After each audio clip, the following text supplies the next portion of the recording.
Have you ever thought about all the excuses people have ¿Alguna vez ha pensado en todas las excusas que tiene la gente para no hacer lo correcto? Cuando los niños no hacen su tarea, cuando los empleados no hacen su trabajo, o los amigos no mantienen sus promesas, ¿qué dicen? Quizá no tenían la suficiente información que necesitaban, y su excusa es, yo no sabía. O quizá ellos no entendieron la información que tenían y dicen, yo no sabía que tenía que hacerlo. O quizá simplemente prefirieron hacer las cosas mal, así que ellos admiten, no quise hacerlo. Bien, el hecho es que para hacer lo correcto, al final, normalmente tenemos que hacer muchas otras cosas en el camino. Tenemos que conseguir la información correcta, evaluarla correctamente y tenemos que aplicarla de manera correcta. Esta es la 10ª lección en nuestra serie, Cómo tomar decisiones bíblicas. Y hemos titulado esta lección, La perspectiva existencial, escogiendo el bien. En esta lección, analizaremos cómo los cristianos realmente tomamos decisiones éticas, cómo hacemos para escoger el bien. Y pondremos particular atención a la manera en que nuestras habilidades personales y capacidades contribuyen a estas elecciones. A lo largo de estas lecciones, hemos estado enseñando que el juicio ético implica la aplicación de la palabra de Dios a una situación por una persona. Y hemos estado resaltando 3 elementos de este modelo: la palabra de Dios, la situación y la persona misma. Cuando nos acercamos a la ética con un enfoque en la palabra de Dios, estamos usando la perspectiva normativa. Y cuando prestamos atención a las circunstancias como los hechos, metas y medios, estamos empleando la perspectiva circunstancial o también llamada situacional. Finalmente, cuando nos concentramos en las personas involucradas en la toma de decisiones éticas, estamos viendo asuntos desde la perspectiva existencial.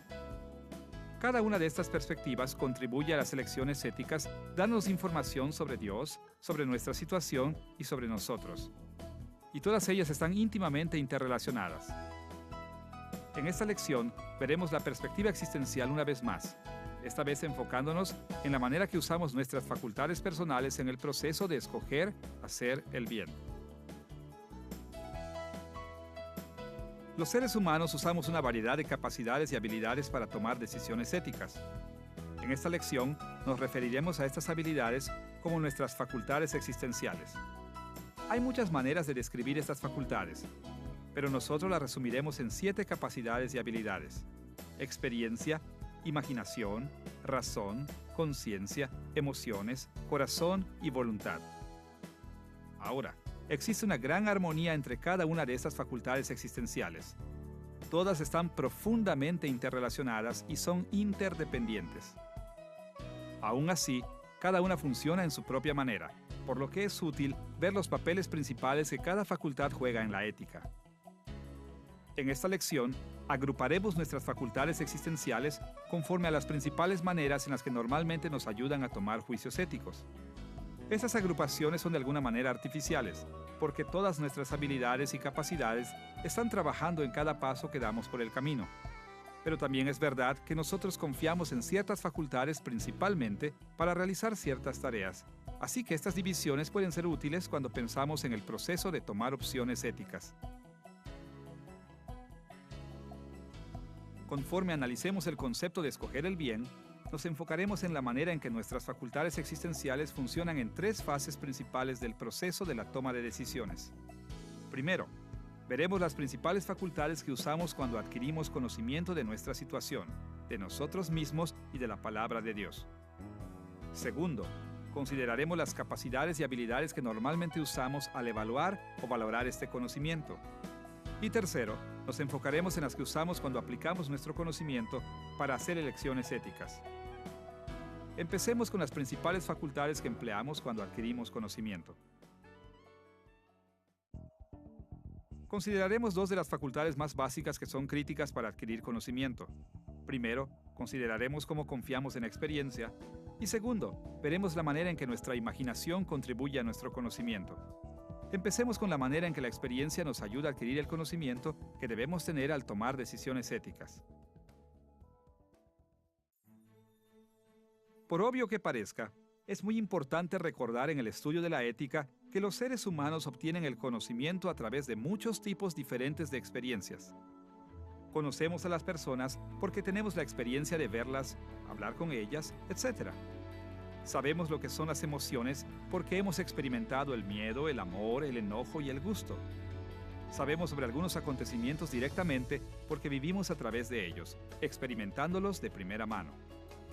Sabemos sobre otros acontecimientos indirectamente porque hemos tenido la experiencia de leer sobre ellos o de aprender sobre ellos a través de algún otro medio. Al hablar de la experiencia en esta lección, tendremos estos y otros tipos de experiencias en mente. Para ayudarnos a resumir todos estos diferentes tipos de experiencias, definiremos la experiencia como el conocimiento de personas, objetos y acontecimientos. Cada experiencia produce conocimiento de algún tipo, ya sea sobre Dios, el mundo alrededor de nosotros o nosotros mismos. Y este conocimiento nos ayuda a discernir lo bueno de lo malo. Al considerar la experiencia más detalladamente, veremos en dos direcciones. Primero, nos enfocaremos en nuestro físico o interacciones sensoriales con el mundo alrededor de nosotros. Y segundo, nos dirigiremos a nuestras experiencias mentales, es decir, aquellas experiencias que se encuentran en nuestra propia mente. Empecemos con nuestro físico, es decir, la interacción con el mundo alrededor de nosotros. Nuestra interacción física con el mundo se desarrolla por medio de nuestra percepción sensorial, nuestra vista, oído, olfato, gusto y tacto. Estos 5 sentidos representan las principales maneras en las que obtenemos información sobre Dios, las personas, objetos, nuestro ambiente y todos los acontecimientos que ocurren. Por ejemplo, sabemos de otras personas porque las vemos, hablamos con ellas y las tocamos. Aprendemos sobre los acontecimientos cuando los presenciamos, leemos sobre ellos y oímos información de ellos. Aprendemos sobre la gloria de Dios leyendo su palabra, escuchando a otros hablar sobre Él y observando la grandeza de su creación. Claro, la Escritura a veces menciona las limitaciones de nuestros sentidos. Por ejemplo, en 2 de Corintios capítulo 5, versículo 7, Pablo escribió: «Porque por fe andamos, no por vista». Como lo indicó Pablo aquí, nuestros sentidos están limitados en su habilidad de darnos conocimiento sobre el futuro de nuestra salvación. Sí, nosotros usamos nuestra vista para leer la palabra de Dios, pero se necesita algo más que la percepción sensorial para que lleguemos a estar convencidos de que la palabra de Dios es verdadera. Se necesita fe, es decir, la creencia en las cosas que están más allá de la experiencia sensorial directa. Pero además de estas limitaciones, Dios nos ha dado nuestros sentidos como herramientas importantes para obtener conocimiento. Como resultado, nuestros sentidos tienden a ser confiables. Nos enseñan cosas verdaderas sobre Dios, la creación alrededor de nosotros y nosotros mismos. Ahora, necesitamos estar conscientes de que la caída de la humanidad en pecado ha afectado nuestras percepciones sensoriales.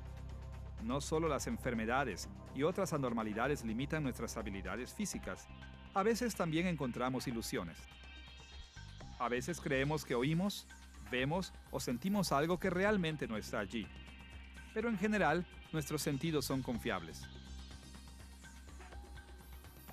Considere las palabras de Juan en 1 de Juan capítulo 1 versículos 1 al 3. Lo que era desde el principio, lo que hemos oído, lo que hemos visto con nuestros ojos, lo que hemos contemplado y palparon nuestras manos tocante al verbo de vida. Porque la vida fue manifestada y la hemos visto, y testificamos, y os anunciamos la vida eterna, la cual estaba con el Padre y se nos manifestó. Lo que hemos visto y oído, eso os anunciamos, para que también vosotros tengáis comunión con nosotros, y nuestra comunión verdaderamente es con el Padre y con su Hijo Jesucristo. Juan habló de la vista, el oído y el tacto como sentidos confiables que le dieron a él y a otros el verdadero conocimiento sobre Jesús. De la misma manera, aquellos que leen las palabras de Juan usan sus sentidos para percibir las palabras de Juan, oír y leer su testimonio, de manera que ellos también pueden tener conocimiento de la verdad. De manera similar, el Salmo 34, versículo 8, nos anima con estas palabras: «Gustad y ved que es bueno Jehová». Como David enseñó aquí, el hecho de que tenemos comida para comer es una prueba de que Dios es bueno. Nos enseña que Él nos ama y nos provee.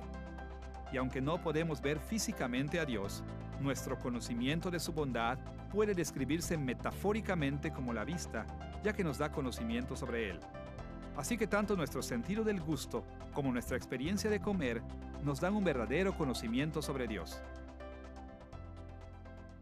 También es por medio de nuestros sentidos que aprendemos sobre las normas de Dios al revelarlas a través de la revelación especial y general. Es por medio de nuestros sentidos físicos que aprendemos sobre los muchos hechos, metas y medios de nuestras situaciones. Y es por medio de nuestros sentidos que aprendemos mucho sobre nosotros mismos. Sí, debemos tener cuidado de usar nuestros sentidos correctamente, usando las escrituras y nuestras otras facultades para confirmar el conocimiento que obtenemos a través de nuestros sentidos. Pero también debemos recordar que nuestros sentidos generalmente son confiables como herramientas dadas por Dios y que el conocimiento que obtenemos a través de ellos es crítico para la ética cristiana. Una vez que hemos considerado la interacción física con el mundo como una parte importante de nuestra experiencia, estamos listos para hablar de nuestras experiencias mentales, es decir, de aquellas experiencias que se encuentran en nuestras mentes. Nuestros sentidos nos proporcionan la información, pero mientras esa información no entra en nuestro proceso del pensamiento interior, nuestras experiencias no producen ningún conocimiento. Ahora, desde el comienzo debemos reconocer que a lo largo de la historia, la relación entre las percepciones de los sentidos y los conceptos mentales se ha entendido de muchas maneras diferentes. Pero para nuestros propósitos, ilustraremos la conexión de una manera muy simple. Considera la experiencia de ver una vaca. Cuando veo la vaca, mi ojo envía una imagen de esta a mi cerebro. Esta es la experiencia sensorial física de la vista. Pero la experiencia de saber que el animal es una vaca es mental. Mis ojos no le dicen a mi mente que la imagen es una vaca. Al contrario, es mi mente la que interpreta la imagen como una vaca. Solo cuando mi mente ha experimentado la imagen de la vaca, entonces mi vista produce conocimiento. De una manera similar, todas nuestras experiencias mentales son vitales para obtener conocimiento. El autoanálisis, la reflexión, las emociones, los recuerdos, las imágenes, los planes para la lucha futura con los problemas, el conocimiento de Dios, la convicción del pecado. Todas estas son actividades interiores que experimentamos. Ahora, así como nuestra experiencia física, nuestra experiencia mental es afectada por el pecado. A veces cometemos errores en nuestro pensamiento o creemos que hemos experimentado cosas que realmente no han pasado. Así que necesitamos tener el cuidado de confirmar nuestras experiencias con las Escrituras y nuestras otras facultades. Pero también debemos reconocer que el Espíritu Santo usa nuestras experiencias mentales para enseñarnos verdadero conocimiento. Cuando pensamos en nuestras experiencias mentales de esta manera, es fácil ver que todo el proceso de obtener conocimiento puede evaluarse desde la perspectiva de nuestra experiencia mental. Si nuestro conocimiento viene de leer libros o de observar acontecimientos, este reside finalmente en nuestra mente. Y por esta razón, la experiencia mental es crítica para obtener y procesar el conocimiento. Con esta comprensión de la experiencia en mente, estamos listos para pasar a la segunda facultad existencial que usamos para adquirir conocimiento. Esto es, la imaginación. A veces se piensa que la imaginación es una manera ilegítima de alcanzar el conocimiento, como si necesariamente trajera en sí falsedad o incluso engaño. Pero como veremos, la Biblia tiene muchos usos positivos para la imaginación. En esta lección usaremos el término imaginación simplemente para referirnos a nuestra habilidad de formar imágenes mentales de cosas que están más allá de nuestra experiencia. A primera vista, puede parecer extraño pensar en la imaginación como una manera de adquirir conocimiento ético. Pero como veremos, nuestras habilidades imaginativas son vitales para aprender y pensar sobre Dios, el mundo y nosotros mismos. Analizaremos el concepto de imaginación de tres maneras. Primero, hablaremos de la imaginación como una forma de creatividad. Segundo, consideraremos la manera en la que la imaginación nos permite pensar sobre asuntos que existen en diferentes periodos de tiempo. Y tercero, veremos cómo la imaginación nos permite pensar sobre cosas que están separadas de nosotros por una distancia física. Empezaremos con la idea de que la imaginación es una forma de creatividad. Una manera típica de pensar en la imaginación como creatividad es considerar los pasos que toman los artistas al dibujar los cuadros. Ellos empiezan a menudo conceptualizando los dibujos, formando imágenes mentales de cómo se verán los dibujos una vez terminados. Cuando empiezan a dibujar, imaginan los resultados de cada trazo antes de efectuarlo. Si el trazo refleja lo que tenían en la mente, a menudo estarán contentos. Pero si no coincide con la imagen de su mente, tal vez alteren lo que han dibujado. Este proceso de imaginar y pintar continúa hasta completar el trabajo. De una manera similar, la imaginación está envuelta en todo lo que hacemos o creamos. Usamos nuestra imaginación todos los días para simples actos de creatividad, como decidir qué tipo de comida cocinaremos o incluso qué decir en una conversación. Y también usamos nuestra imaginación de muchas otras maneras creativas. Los científicos usan su imaginación para proponer sus teorías y para probar sus teorías. Los inventores usan su imaginación para crear nuevas tecnologías y dispositivos. Los arquitectos usan su imaginación para diseñar edificios y puentes. Y los maestros y predicadores usan su imaginación cuando escriben lecciones y sermones. Escucha el relato de este evento en 2 de Samuel capítulo 12 versículos 1 al 7. Natán le dijo: había 2 hombres en una ciudad, el uno rico y el otro pobre. El rico tenía numerosas ovejas y vacas, pero el pobre no tenía más que una sola corderita que él había comprado y criado y que había crecido con él y con sus hijos juntamente, comiendo de su bocado y bebiendo de su vaso y durmiendo en su seno, y la tenía como a una hija. Y vino uno de camino al hombre rico, y éste no quiso tomar de sus ovejas y de sus vacas para guisar para el caminante que había venido a él, sino que tomó la oveja de aquel hombre pobre, y la preparó para aquel que había venido a él. Entonces se encendió el furor de David en gran manera contra aquel hombre, y dijo a Natán: «Vive Jehová, que el que tal hizo es digno de muerte». Entonces dijo Natán a David: «Tú eres aquel hombre». Bajo la inspiración del Espíritu Santo, Natán creó una situación ética imaginaria, un caso legal imaginario, y le pidió a David que sacara una conclusión moral de esta situación imaginaria. El éxito de la confrontación de Natán se basó en su habilidad y la de David de imaginar creativamente. Como lo ilustra este ejemplo bíblico, la imaginación nos permite formar y reconocer modelos morales y analogías. Por ejemplo, cuando vemos las Escrituras, encontramos muchos ejemplos específicos de cosas que Dios ha bendecido y maldecido, y también encontramos muchos principios generales que explican cómo Dios determina qué bendecir y qué maldecir. Y entender cómo estos principios generales se relacionan con estos ejemplos específicos es hasta cierto punto una cuestión de imaginación creativa. Creamos conexiones entre los principios y los ejemplos. Luego probamos estas conexiones imaginando contraejemplos. Y después imaginamos maneras consistentes de aplicar los mismos principios a nuestras propias vidas. Claro, una vez más, debemos recordar que la corrupción del pecado puede hacer que imaginemos toda clase de errores. Así que tenemos que usar nuestras otras facultades para asegurarnos de que las conclusiones de nuestra imaginación están de acuerdo con la palabra de Dios. Aún así, podemos seguir teniendo bastante confianza en nuestra imaginación cuando la usamos cuidadosa y correctamente, porque el Espíritu Santo nos dio esta facultad como una herramienta confiable para evaluar el conocimiento ético. Además de usar la imaginación para la creatividad, también podemos usarla para ayudarnos a pensar sobre las cosas que están separadas de nosotros por el tiempo, cosas que no existen en el momento en que estamos pensando en ellas. Considere a Jesús. Él ya no está en la tierra enseñándole a sus 12 discípulos. Ya no está muriendo en la cruz, ni levantándose de entre los muertos, ni ascendiendo al cielo. Así que para entender y aplicar el ministerio de Jesús a nuestras decisiones éticas, tenemos que usar nuestra habilidad de imaginar el pasado. Por ejemplo, la Biblia nos exige que sigamos las metas buenas, sobre todo la glorificación de Dios a través del triunfo de su reino. Pero esta meta está en el futuro.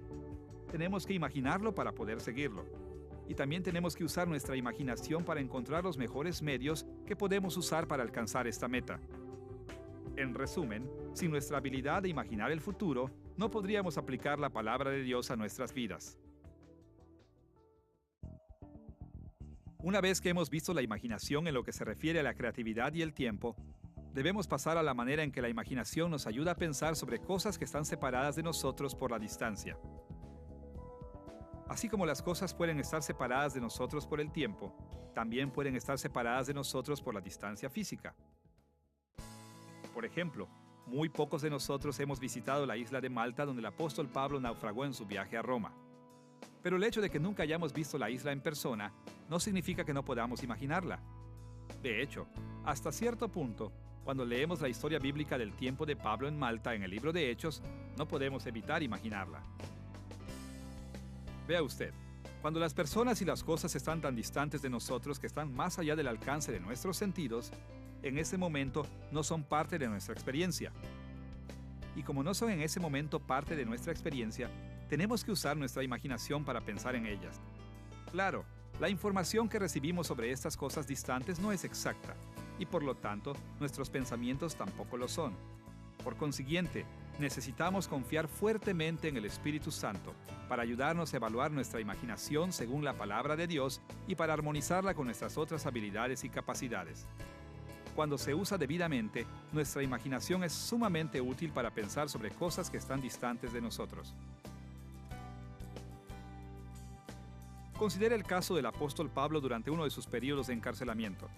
Según Filipenses capítulo 2, versículo 25 y capítulo 4, versículo 18, cuando la iglesia filipense oyó que Pablo estaba en prisión y en necesidad, enviaron una ofrenda económica para apoyarlo y a una persona para cuidar de él.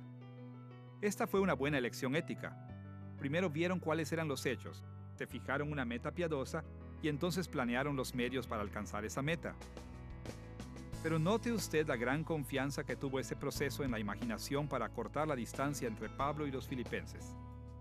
Pablo no estaba presente en la experiencia de los filipenses, así que ellos usaron su imaginación para entender los hechos de la situación de Pablo. Después usaron su imaginación para fijarse la meta de las circunstancias cambiantes de Pablo en su prisión distante. Finalmente imaginaron los medios que les permitirían unir con un puente la distancia entre ellos y Pablo para alcanzar su meta.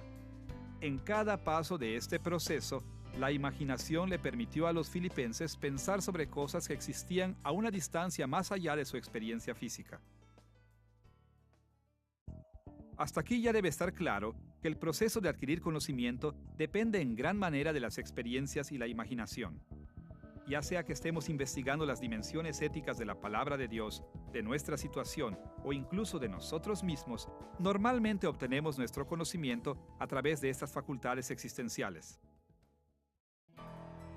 Ahora que hemos considerado adquirir el conocimiento como un paso en el proceso de escoger el bien, estamos listos para pasar a evaluar el conocimiento, es decir, el paso en que evaluamos la información que hemos recibido.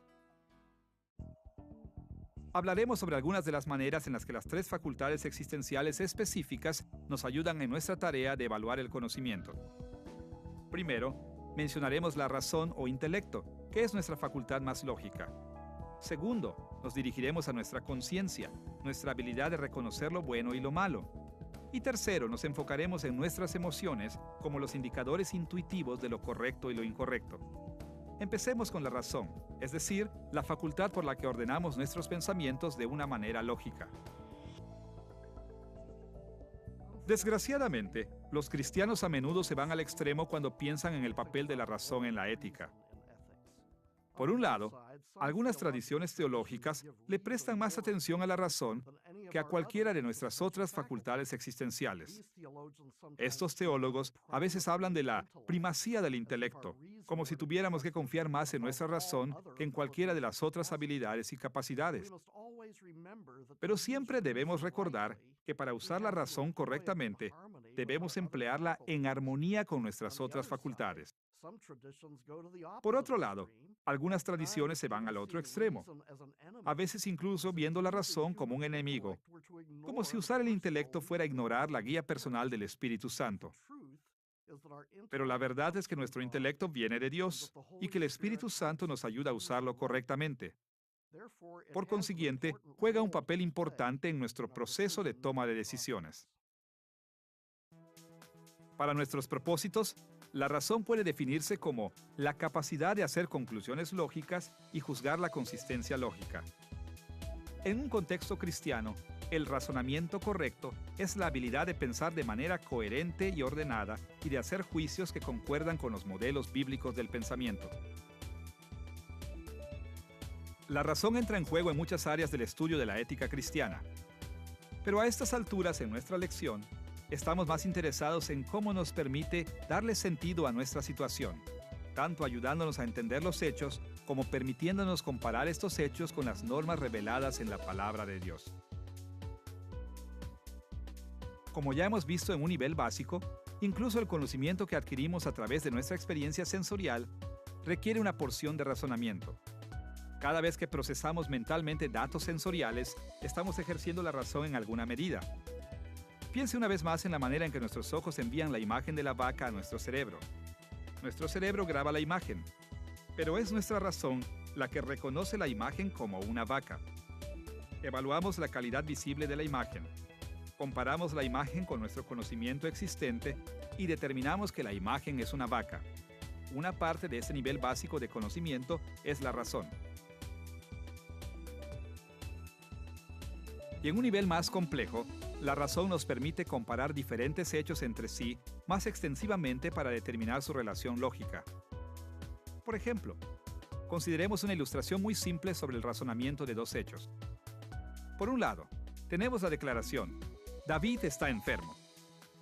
Y por otro lado tenemos la declaración, Dios puede sanar al enfermo. La primera declaración expresa el hecho de la salud delicada de David y la segunda declaración expresa el hecho de la habilidad de Dios. La razón nos dice que la enfermedad de David es un caso específico de la categoría más general de enfermedad. Quizás él tiene gripe, un resfriado o pulmonía. Cualquier cosa que sea, está incluida en la más extensa categoría de enfermedades que Dios puede sanar. Eso nos permite bosquejar una conclusión que está implícita, pero no declarada en el hecho inicial. Dios puede sanar a David. Cuando tenemos el desafío de tomar decisiones bíblicas, debemos aplicar un razonamiento similar a los hechos de nuestra situación, determinando cómo se relacionan entre sí. La razón también nos ayuda a relacionar las declaraciones de hecho con las declaraciones de deber. En este proceso, comparamos los hechos de nuestra situación con los requisitos de las normas de Dios. Considere las declaraciones David está enfermo y debemos orar por los enfermos. David está enfermo. Aún es una declaración de hecho, pero debemos orar por los enfermos es una declaración de deber. Nos dice lo que Dios requiere de nosotros. Cuando usamos el razonamiento moral para evaluar esas declaraciones, podemos derivar una conclusión ética específica. Debemos orar por David. Por supuesto, hay muchas otras maneras en que debemos razonar en la ética. Usamos la razón cuando argumentamos desde aquello de menor importancia hasta aquello de mayor importancia, como lo hizo Jesús cuando enseñó que así como Dios alimenta a los pájaros que tienen poco valor, también alimentaría a su pueblo que tiene mayor valor. También usamos la razón cuando hablamos de acontecimientos que son condicionales, como cuando Dios inundó la tierra en los días de Noé, porque las acciones pecadoras de la humanidad alcanzaron las condiciones necesarias para su destrucción.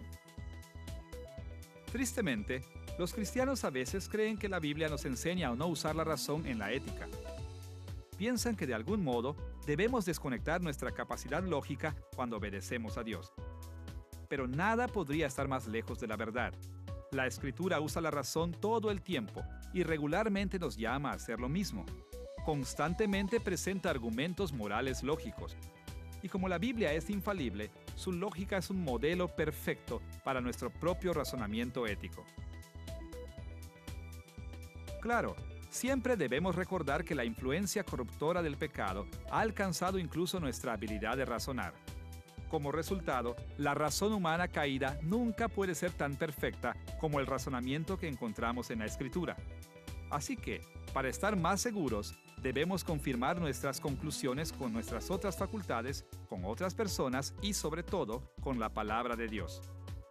Es más, Como dijimos al principio de esta sección, debemos confiar en el poder y la presencia del Espíritu Santo que mora en nosotros para lograr esto de una manera que agrade a Dios. Cuando usamos la razón de esta manera, esta es una herramienta muy útil para evaluar el conocimiento que hemos adquirido. Con esta comprensión de la razón en mente, estamos listos para hablar de la manera en que nuestra conciencia nos permite evaluar nuestro conocimiento ético. ¿Cómo nos ayuda la conciencia humana a evaluar la información que adquirimos? Para nuestros propósitos, en esta lección definiremos nuestra conciencia como nuestra habilidad dada por Dios para discernir lo bueno y lo malo. El sentido de convicción es el que hace que nuestros pensamientos, palabras y hechos sean agradables u ofensivos a Dios. Escuche la manera en la que 2 de Corintios capítulo 1 versículo 12 revela la confianza de Pablo en su conciencia. Nuestra gloria es esta, el testimonio de nuestra conciencia, que con sencillez y sinceridad de Dios, no con sabiduría humana, sino con la gracia de Dios, nos hemos conducido en el mundo, y mucho más con vosotros. Pablo y Timoteo estaban convencidos de que su comportamiento era aprobado por Dios. Su conciencia aprobaba sus acciones. En este caso, su conciencia les dio verdadera afirmación de que su conducta estaba agradando a Dios. En otros casos, cuando hemos pecado, nuestra conciencia puede condenarnos justamente como culpables y exhortarnos al arrepentimiento. Por ejemplo, cuando el rey David, de una manera pecaminosa, realizó el censo de sus guerreros, su conciencia condenó sus acciones y lo llevó al arrepentimiento. Escucha el registro de esto en 2 de Samuel capítulo 24 versículo 10.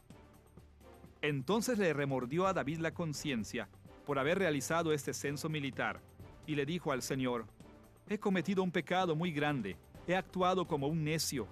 Yo te ruego, Señor, que perdones la maldad de tu siervo. Aquí la palabra traducida conciencia es lev, que literalmente significa corazón. Pero en este caso la palabra corazón se refiere al concepto de conciencia, es decir, la habilidad de David de distinguir lo bueno de lo malo. En este sentido, la conciencia nos permite evaluar el conocimiento que hemos adquirido y juzgarla conforme a las normas de la palabra de Dios. Nos aprueba cuando creemos que estamos actuando de acuerdo a la palabra de Dios y nos condena cuando creemos que estamos violando la palabra de Dios. Como todas nuestras otras capacidades y habilidades existenciales, nuestra conciencia ha sido corrompida por el pecado. Por consiguiente, está sujeta a cometer errores de vez en cuando. Comete el error de aprobar algo que realmente es pecado, o condena algo que realmente es bueno.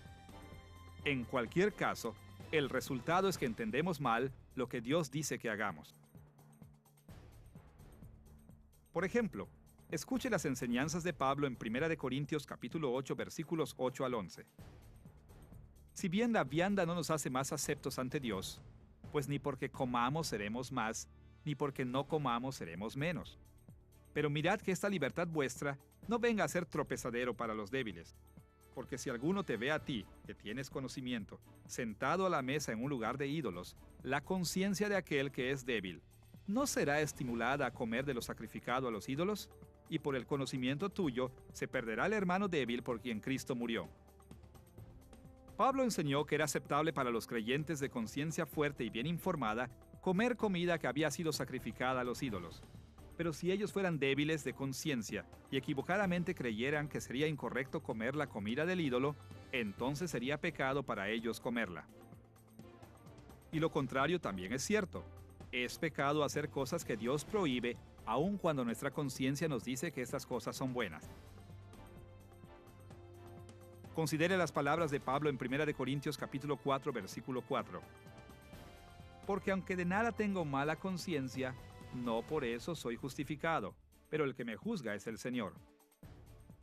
La conciencia de Pablo estaba limpia porque él creía que había hecho lo correcto, pero él sabía que el tener una conciencia limpia o buena no era suficiente, porque nuestra conciencia puede cometer errores.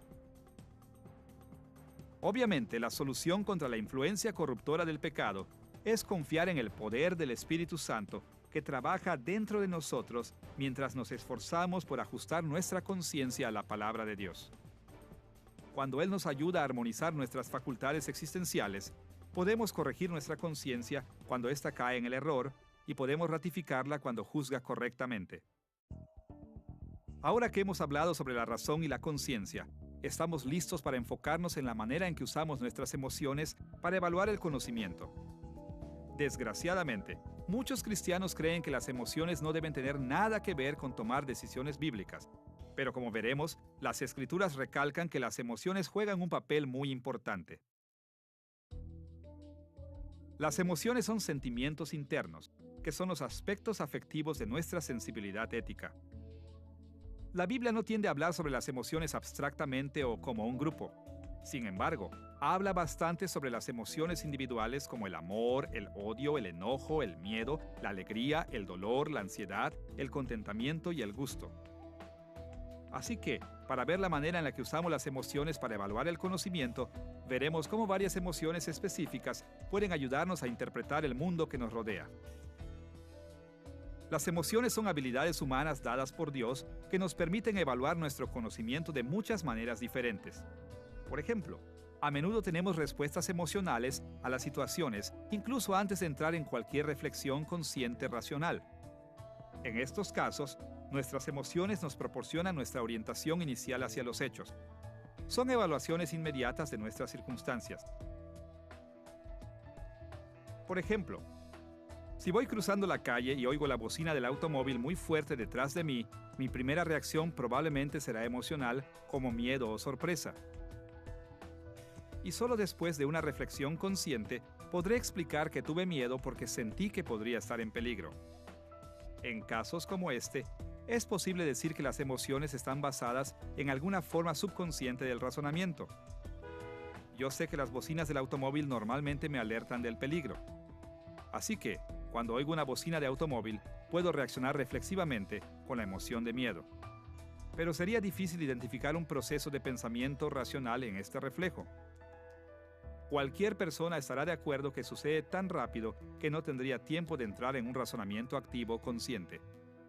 En cambio, parece que mi emoción es mi primera reacción a la experiencia y que mi reflexión en el pensamiento de lo sucedido viene después. Y sucede lo mismo en muchas otras situaciones éticas. Nuestras emociones son a menudo nuestra interpretación inicial de los hechos. Escuchen el registro del encuentro de Daniel con un ángel en Daniel capítulo 10, versículos 8 al 17. Nadie se quedó conmigo cuando tuve esta gran visión. Las fuerzas me abandonaron. Palideció mi rostro y me sentí totalmente desvalido. Y le dije a quien había estado hablando conmigo, Señor, por causa de esta visión me siento muy angustiado y sin fuerzas. ¿Cómo es posible que yo, que soy tu siervo, hable contigo? Las fuerzas me han abandonado y apenas puedo respirar. El susto, terror y angustia de ver a este ser celestial paralizó a Daniel con miedo. Sintió sus emociones intensamente antes de que él pudiera pensar racionalmente sobre la visión. Y su experiencia emocional poderosa influyó en su respuesta a la visión, motivándolo a someterse al mensaje del ángel de Dios. O piense una vez más en la manera en que el rey David respondió al profeta Natán en 2 de Samuel capítulo 12. David había cometido adulterio con Betsabé y había mandado matar a su marido Urías para cubrir el adulterio. Pero él no se había sentido apenado ni culpable de su pecado, por lo que nunca se había arrepentido. La falta de este tipo de emociones le impidió pensar correctamente sobre su pecado, cegándolo en su dureza e impidiendo su arrepentimiento. En respuesta a la dureza de corazón de David, Dios envió a Natán a que le dijera a David una parábola sobre un hombre rico que le había robado la oveja que tenía de mascota a un hombre pobre y la dio a sus invitados. David, por supuesto, había sido pastor él mismo, y esta historia conmovió sus emociones. Sus emociones le permitieron ver la injusticia de esta situación, y él se indignó por la falta de piedad del hombre rico. Entonces Natán le reveló la verdad. La parábola era una metáfora de las propias acciones de David. David era el hombre rico que le había robado a Betsabé al pobre Urías. David conocía los hechos de sus acciones desde mucho tiempo atrás, pero fue hasta que usó sus emociones que él pudo ver su pecado claramente para medir esos hechos conforme a las normas de Dios. Nuestras emociones pueden ser una herramienta muy útil para determinar cómo aplicar la palabra de Dios a nuestra vida moderna. Los sentimientos de compasión pueden ayudarnos a ver la importancia de ayudar a quienes tienen necesidad. El sentimiento de enojo puede persuadirnos del valor de seguir la justicia. Las experiencias de alegría pueden permitirnos ver y afirmar la bondad de Dios incluso en medio de tiempos difíciles. El miedo puede llevarnos a buscar maneras de evitar el pecado. Los sentimientos de culpa pueden alertarnos cuando hemos caído en pecado. Los sentimientos de amor pueden enseñarnos cómo dar, proteger, amonestar y mostrar misericordia. Por supuesto, al igual que el resto de nuestras facultades existenciales, nuestras emociones están corrompidas por el pecado y por consiguiente sujetas al error. Es por esto que debemos aconsejar a las personas a no seguir sus emociones ciegamente sin la reflexión. No todos los sentimientos que tenemos son rectos o incluso correctos. Nuestras emociones revelan el nivel de alcance de nuestros corazones, incluyendo nuestros pecados y errores. Así que siempre debemos tener cuidado de someterlos al consejo del Espíritu Santo y a la guía de la palabra de Dios, y armonizarlos con nuestras otras habilidades y capacidades dadas por Dios. En resumen, siempre que pensemos cómo se relacionan los hechos entre sí, o cómo se relacionan con nuestro deber ante Dios, estamos evaluando el conocimiento que hemos adquirido. Y en estas evaluaciones, la razón, la conciencia y las emociones son todas herramientas valiosas que pueden ayudarnos a sacar conclusiones que agradan a Dios. Hasta ahora en nuestra investigación de escoger el bien, hemos visto algunas de las facultades existenciales en las que más confiamos cuando adquirimos conocimiento sobre nuestra situación, así como las principales facultades en las que más confiamos cuando evaluamos este conocimiento. Ahora estamos listos para pasar al tercer paso en el proceso de escoger el bien, es decir, aplicar el conocimiento. En esta sección de nuestra lección, nos enfocaremos más directamente en las habilidades y capacidades relacionadas con el acto de decidir. Una vez que nos entendemos correctamente a nosotros mismos, nuestra situación y la palabra de Dios, estamos finalmente en posición de tomar una decisión ética. No es suficiente con solo tratar de deducir lo que debemos hacer. De hecho, tendremos que decidir hacerlo. Tenemos que tomar una elección consciente para hacer lo correcto. Y tenemos que llevar a cabo esa elección. Y eso es lo que tenemos en mente aquí cuando hablamos de aplicar el conocimiento. Estamos hablando de decisiones que producen acción. Nuestro estudio de aplicar el conocimiento se enfocará en dos facultades. Primero, hablaremos de la facultad más general del corazón. Y segundo, hablaremos de la facultad más específica de la voluntad. Comencemos con el corazón como la más general de estas dos.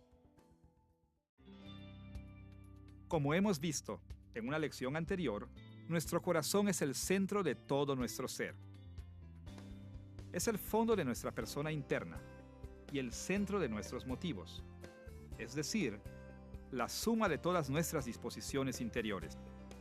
En el vocabulario de la Biblia existe una gran armonía entre las palabras corazón, mente, pensamientos, espíritu y alma. Para nuestros propósitos, en esta lección queremos enfocarnos en la función de nuestro corazón en el proceso de toma de decisiones. Así que definiremos el corazón como el centro del conocimiento moral y la voluntad moral. Es toda nuestra persona interna, considerada desde la perspectiva de lo que sabemos y lo que hacemos con nuestro conocimiento. Veremos dos aspectos del corazón para ver cómo funciona cuando tomamos decisiones éticas. Primero, investigaremos nuestros compromisos sinceros, nuestras lealtades básicas. Y segundo, analizaremos los deseos de nuestro corazón, es decir, aquellas cosas que queremos cuando tomamos una decisión. Empezaremos con los compromisos de nuestro corazón. Tenemos muchos compromisos en la vida. Somos fieles a varias personas, como nuestras familias, amigos, compañeros de trabajo y compañeros cristianos. Nos comprometemos con organizaciones como las iglesias, escuelas, compañías, gobierno e incluso equipos de deportes. Nos comprometemos a los principios como la bondad, la honestidad, la verdad, la belleza y la sabiduría. Somos fieles a ciertos estilos de vida, ciertos modelos de conducta y preferencias para todo tipo de cosas.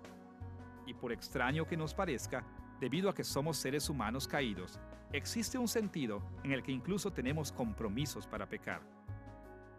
Ahora, por supuesto que no estamos comprometidos con todas estas cosas en el mismo grado. Y para los cristianos, hay un compromiso que debe estar por encima de todos los demás: nuestro compromiso con Dios. Este compromiso debe gobernar la dirección fundamental de toda nuestra vida, y todos nuestros otros compromisos deben servir a este compromiso que es el más básico. Como lo declaró Salomón en 1 de Reyes capítulo 8 versículo 61. Sea pues perfecto vuestro corazón para con Jehová nuestro Dios, andando en sus estatutos y guardando sus mandamientos. Y como lo enseñó el profeta Hananí en 2 de Crónicas capítulo 16 versículo 9. Los ojos de Jehová contemplan toda la tierra, para mostrar su poder a favor de los que tienen corazón perfecto para con él. Los compromisos son importantes en la ética porque de alguna manera gobiernan todas nuestras elecciones. Para ser más específicos, nosotros elegimos según los compromisos que sentimos que son mayores al momento de escoger. Cuando nuestros compromisos correctos son los más fuertes, actuamos según nuestra sincera lealtad a Dios, y Él juzga nuestra conducta como buena. Pero cuando cedemos ante nuestros compromisos pecadores, Dios juzga nuestra conducta como mala.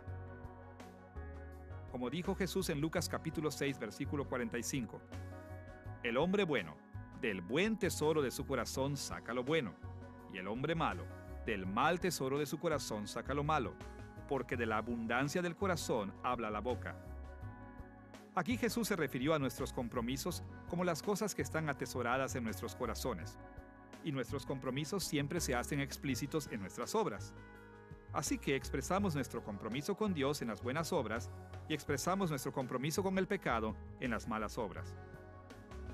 Debido a que el pecado aún mora en nosotros, todos los cristianos tenemos compromisos mixtos. Algunos de nuestros compromisos son buenos, siendo parte de nuestro compromiso más grande con Dios, pero algunos de nuestros compromisos son malos, siendo el resultado del pecado en nuestros corazones. Así que, si queremos tomar decisiones bíblicas, tenemos que ser muy conscientes de nuestros compromisos. Nos sometemos al Espíritu Santo mientras trabaja en nosotros para ajustar todos nuestros compromisos al carácter de Dios, tanto a través de nuestra comprensión de su palabra como a través del uso de nuestras otras facultades. Y debemos rechazar e intentar cambiar aquellos compromisos que fluyen del pecado. Con esta comprensión de nuestros compromisos y lealtades en mente, estamos listos para pensar sobre nuestros deseos. ¿Cómo impactan nuestras necesidades y anhelos, nuestras elecciones morales? La Escritura indica que así como los cristianos hemos mezclado los compromisos, también tenemos deseos buenos y malos en nuestro corazón. Cuando ponemos nuestro corazón en cosas que Dios aprueba, nuestros deseos son buenos. Pero cuando ponemos nuestro corazón en las cosas que Dios condena, nuestros deseos son malos.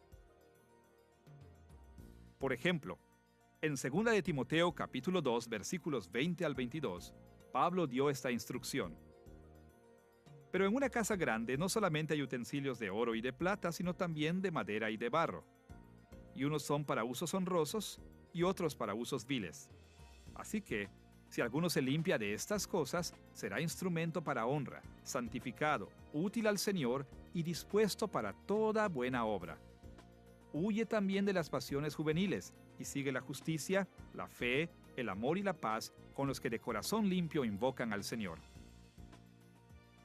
Pablo enseñó que debemos purificar nuestro corazón, deshaciéndonos de nuestros deseos malos, de los anhelos que están motivados por el pecado que mora en nosotros.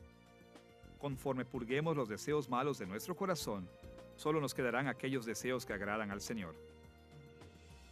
Purificar nuestro corazón no es fácil. El pecado nos pone en una lucha fuerte. De hecho, esta batalla es tan difícil que nunca podríamos ganarla por nuestra propia fuerza. Solo confiando en el poder del Espíritu Santo podemos esperar ganar esta batalla. Pero como somos personas imperfectas, ciertamente fallamos, incluso al no confiar en el Espíritu como deberíamos.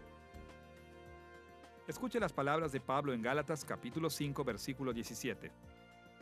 Porque el deseo de la carne es contra el Espíritu, y el del Espíritu es contra la carne, y estos se oponen entre sí, para que no hagáis lo que quisierais. Y en Romanos capítulo 7, versículos 15 al 18, él escribió esto. No hago lo que quiero, sino lo que aborrezco. Ya no soy quien lo lleva a cabo, sino el pecado que habita en mí. Aunque deseo hacer lo bueno, no soy capaz de hacerlo. En estos versículos, Pablo contrastó nuestros deseos buenos con nuestros deseos malos. Por un lado, tenemos deseos espirituales, deseos que nos da el Espíritu Santo y que agradan a Dios. Por otro lado, tenemos deseos pecaminosos, que vienen de nuestra naturaleza caída pecaminosa. Y esos dos deseos pelean por el dominio cada vez que tomamos una decisión. Cuando cedemos ante nuestros deseos pecaminosos, nuestras elecciones son malas. Pero cuando nos resistimos a esos deseos pecaminosos y actuamos con nuestros deseos espirituales, nuestras elecciones son buenas. Y no hay ninguna otra opción. Solo hay dos tipos de decisiones, buenas o malas. Cada decisión buena está tomada conforme a los deseos del Espíritu Santo, y cada decisión mala está tomada conforme a los deseos pecaminosos. En la vida cristiana, nuestro mayor deseo debe ser siempre agradar a Dios y hacer su voluntad. Odiamos el hecho de que deseamos el pecado. Considerándolo desde una perspectiva de nuestra vida en general, nuestras elecciones pecaminosas contradicen nuestros deseos. Elegimos pecar aun cuando no deseamos pecar. Pero considerándolo desde el momento de nuestra decisión, nuestras elecciones nunca contradicen nuestros deseos. Desde esa perspectiva, escogemos siempre lo que más deseamos en el momento que decidimos. En otras palabras, escogemos pecar porque deseamos pecar. Como leemos en Santiago capítulo 1 versículos 14 y 15.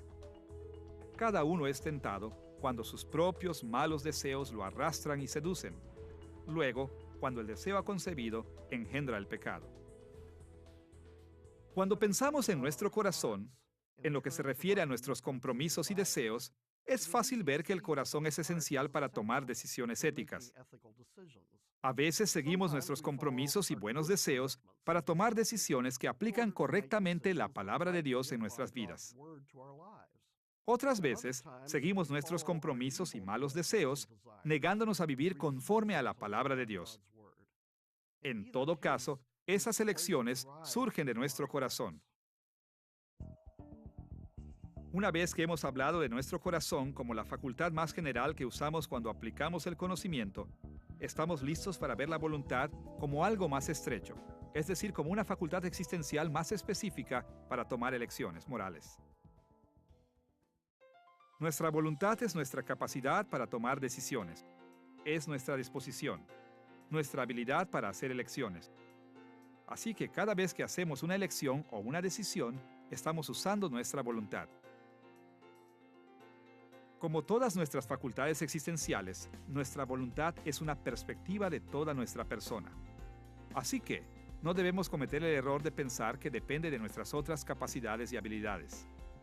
Más bien, hablar de nuestra voluntad es ver nuestro proceso completo de toma de decisiones desde la perspectiva de las elecciones que hacemos y sobre todo desde la perspectiva del resultado final. Claro, tomar la decisión correcta es a menudo difícil porque nuestra voluntad es afectada por nuestra naturaleza caída. Para el cristiano, esto significa que mientras el Espíritu Santo nos permite que tomemos decisiones que agradan a Dios, siempre existe la posibilidad de que el pecado que mora en nosotros nos tiente a tomar decisiones pecaminosas. Ahora, es importante reconocer que nuestra voluntad puede ser activa o pasiva. Es decir, a veces tomamos decisiones de manera pasiva e inconsciente, como por la fuerza del hábito. Pero en otros momentos, las preguntas éticas que enfrentamos requieren de una reflexión activa y de decisiones conscientes. Considere, por ejemplo, la manera activa en la que podría usar mi voluntad cuando se me presenta la oportunidad de robar una valiosa pieza de joyería. Cuando veo la joya, tengo que tomar una opción activa, consciente, ya sea de robarla o no robarla. De hecho, podríamos ir tan lejos como decir que cada asunto ético que reconocemos como un problema o dilema requiere que usemos nuestra voluntad de una manera activa, simplemente en virtud del hecho que lo reconocemos como un problema. Pero hay muchos otros asuntos éticos que manejamos de una manera pasiva e inconsciente, como aquellos con los que habitualmente tratamos o a los que respondemos como un reflejo. Por ejemplo, nuestra voluntad puede ser bastante pasiva cuando nos enfrentamos con las elecciones que tomamos en situaciones normales, como cuando disciplinamos a nuestros hijos. Ahora, En algún momento, la mayoría de los padres han usado su voluntad activamente para determinar qué tipo de castigo usarán para sus hijos, como darles con la vara, quitarles privilegios o asignarles tareas extra. Pero cuando realmente es tiempo de ejercer la disciplina, no siempre pensamos en la moralidad de nuestras diferentes opciones. A menudo simplemente caemos en nuestro modelo habitual. Nuestra voluntad también funciona de manera pasiva, inconsciente, cuando respondemos por reflejo. Estoy pensando en aquellas decisiones que parecen llegar por sí solas o incluso se nos imponen. Por ejemplo, cuando veo un pájaro, yo creo que fue creado por Dios. No es algo que tengo que pensar conscientemente, ni tampoco es que tenga un hábito en pensar este tipo de cosas. Más bien es una creencia que me llega instantáneamente porque reconozco la mano de Dios en su creación. No obstante, es un acto de voluntad porque involucra una decisión. En este caso, la decisión es reconocer a Dios como el creador del pájaro. Así que, de una u otra manera, activa o pasivamente, nuestra voluntad está envuelta en todas y cada una de las cosas que elegimos pensar, decir o hacer. Es la facultad que usamos para tomar cada decisión en nuestra vida. Así que, si nuestras decisiones son agradar a nuestro Señor, debemos someter nuestra voluntad a Él a cada paso. Debemos desear lo que la palabra de Dios nos ordena y debemos permitir al Espíritu Santo trabajar dentro de nosotros para influir en nuestra voluntad de manera positiva. Como lo escribió Pablo en Filipenses capítulo 2, versículo 13. Dios es quien produce en ustedes tanto el querer como el hacer para que se cumpla su buena voluntad. A lo largo de esta lección, hemos visto que Dios nos ha dado muchas facultades existenciales que juegan papeles importantes cuando se trata de escoger lo bueno. Si pasamos por alto cualquiera de ellas, corremos el riesgo de no poder tomar decisiones verdaderamente morales. Pero para asegurarnos de que entendemos la manera en que cada una de estas habilidades y capacidades funcionan en armonía con las otras, consideremos una ocasión cuando Jesús ejerció todas estas capacidades y habilidades existenciales para tomar una decisión ética. En Mateo capítulo 12, versículos 9 al 13, leemos esta historia. Jesús vino a la sinagoga de ellos, y aquí había allí uno que tenía seca una mano, y preguntaron a Jesús para poder acusarle. ¿Es lícito sanar en el día de reposo? Él les dijo, ¿qué hombre habrá de vosotros que tenga una oveja, y si ésta cayere en un hoyo en día de reposo, no le eche mano y la levante? Pues, ¿cuánto más vale un hombre que una oveja? Por consiguiente, es lícito hacer el bien en los días de reposo. Entonces dijo a aquel hombre, extiende tu mano. Y él la extendió, y le fue restaurada sana como la otra. Veamos este asunto en lo que se refiere a nuestra lección. Primero Jesús adquirió conocimiento. Utilizó su experiencia para ver y reconocer que el hombre que estaba ante él tenía una mano paralizada. Jesús también usó su imaginación para fijarse la meta de sanar la mano del hombre y para considerar las diferentes maneras en las que podría contestar la pregunta que le plantearon los fariseos.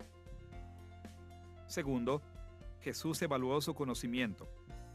Su razón presentó una analogía entre la práctica legítima de rescatar una oveja en el día sábado y la acción que él estaba considerando, específicamente, sanar a un hombre en el día sábado. Y su conciencia concluyó que sanar a este hombre sería algo bueno. Sus emociones lo llevaron a tener piedad de aquel hombre. Tercero, Jesús aplicó su conocimiento. Comenzó la aplicación determinando en su corazón hacer lo bueno. Su compromiso más fuerte era con Dios, y su mayor deseo era actuar de una manera que honrara y glorificara a Dios, especialmente sanando al hombre. Finalmente, Jesús usó su voluntad para tomar y llevar a cabo su decisión de sanar al hombre. Así que, vemos que aplicar el conocimiento es el paso final en cada una de nuestras decisiones éticas. Es donde nuestro corazón determina permanecer comprometido a nuestro Dios, deseando glorificarlo. Y es donde nuestra voluntad elige pensar, hablar y hacer lo que su palabra nos pide. En esta lección sobre escoger el bien, hemos visto nuestras distintas facultades existenciales, es decir, nuestras habilidades y capacidades, en lo que se refiere a los 3 pasos de nuestro proceso de toma de decisiones. El paso de adquirir el conocimiento, es decir, dónde obtenemos la información. El paso de evaluar el conocimiento, es decir, dónde evaluamos la información que hemos adquirido. Y el paso de aplicar el conocimiento. En otras palabras, dónde de hecho tomamos nuestras elecciones éticas y actuamos sobre ellas. Escoger el bien debe ser la meta de todo cristiano. Estudiamos la ética porque queremos tomar las opciones correctas. Examinamos la palabra de Dios, nuestras situaciones actuales y a nosotros mismos para saber cómo tomar decisiones que agradan al Señor. A lo largo de esta serie, hemos visto la importancia de atender a todos estos y otros factores. Pero finalmente, después de todo nuestro estudio, cada problema ético termina en una decisión existencial. ¿Elegirá usted lo que es bueno? Su respuesta a esta pregunta determinará si usted ha tomado una verdadera decisión bíblica.